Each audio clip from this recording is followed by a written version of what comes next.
morning. You may be seated. My name is Angie Dearolf. I serve on the team here at Freedom Life. And joining me on the platform this morning is Toni McFadden. She is a pro-life activist who is using her abortion experience to expose the lies of the industry and women's health care. And you may have seen it upstairs. Toni has written the book Redeemed, which details her story of pregnancy with her high school sweetheart, her expectation that abortion would be a quick fix. It illustrates the deception of what happens in those abortion clinics, and also just the impact physically, emotionally, psychologically, of what happens when you take the life of your child. But ultimately, it's the story of redemption, that God offers forgiveness and extends the redemption through Jesus.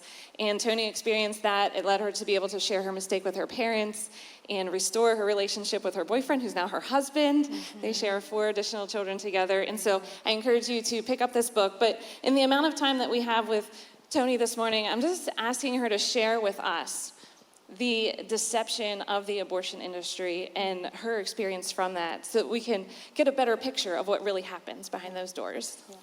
Thank you so much for having me. Thank you so much, Pastor Sam and Michelle.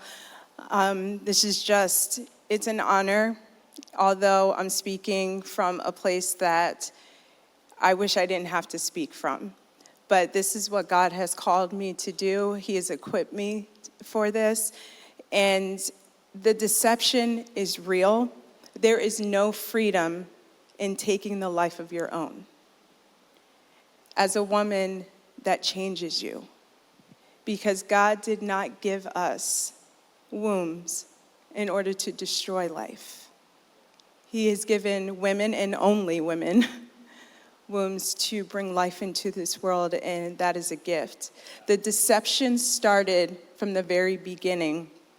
I remember calling the abortion clinic, and now I'm aging myself a little bit because we didn't have cell phones at this time, okay?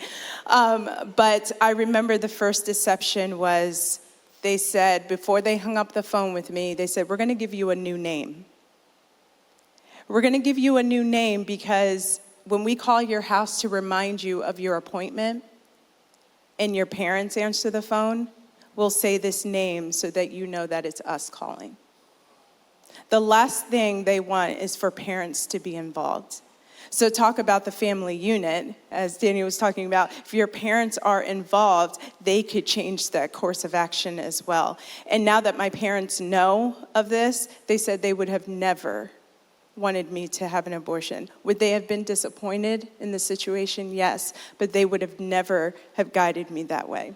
The second deception was the procedure. When I went in to get to the appointment and they gave me an ultrasound, they had the screen facing the wall. Now, when you go into a beautiful pregnancy resource center, they have a big screen TV. They want you to see the life and the gift that you have inside of you. They should hide the screen. Why? Because they don't want a girl to change their mind. I remember asking the nurse, can I see the screen? And she turned around to me and was visibly agitated that I had the audacity to ask to see the screen. Eventually, she turned the screen around, and what she said to me was, see, it's nothing. It's just the size of a pea. I was 7 weeks along.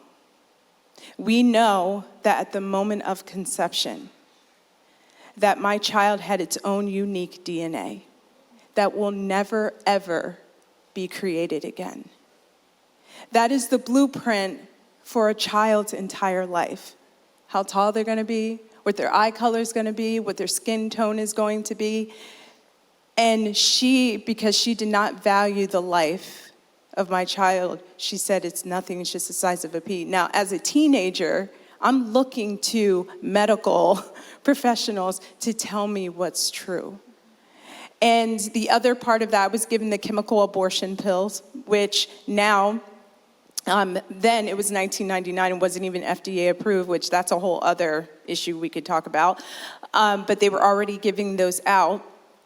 And I remember the abortionist saying to me, when you take these pills, it will just be like a heavy period, is what he said to me. Long story short, and you can read more about this in my book, I ended up a month or so later hemorrhaging while I was in school. And so the deception that I believed coming from the abortion side, also because of my own sin, because I was not a believer. I did have my own secular worldview. I wouldn't have called it that. But when you have a biblical worldview, that changes everything. And not only did I stuff this down and try to pretend that it didn't happen, but that was a spiral effect, because if you don't have Christ as your foundation, you will grab onto anything to give you some kind of worth and value. But God saw fit to rescue my heart at 21 years old and changed my entire worldview to show me that not only was my life valuable because I was his, but I was going to be called to speak out for those who cannot speak out for themselves. Psalm 31:8, it's a command of us to do that. These babies cannot speak out for themselves. And so it is an honor to be able to share the lies and the deception because of what God has saved me from. So it is not because all of a sudden, it is all because of the glory of God. Well, Toni, thank you so much for your vulnerability and your honesty with us. Thank you. Toni has carried this message on many platforms, and it hasn't been without a price. Graham Allen spoke about that price. Toni's life has been threatened. She gets messages constantly, and so it's not an easy message to carry, but she hasn't backed down. She has remained full of courage and has been brave. Just a few weeks ago, Toni was in Washington, D.C., speaking to the pro-life caucus, and we have a varied audience here with different pastors, business leaders, community leaders, and so how would you encourage us in our spheres of influence with a message that we can carry to let people know the evil in this industry and its negative impact on society? Well, I think this is why we're all here, to be courageous.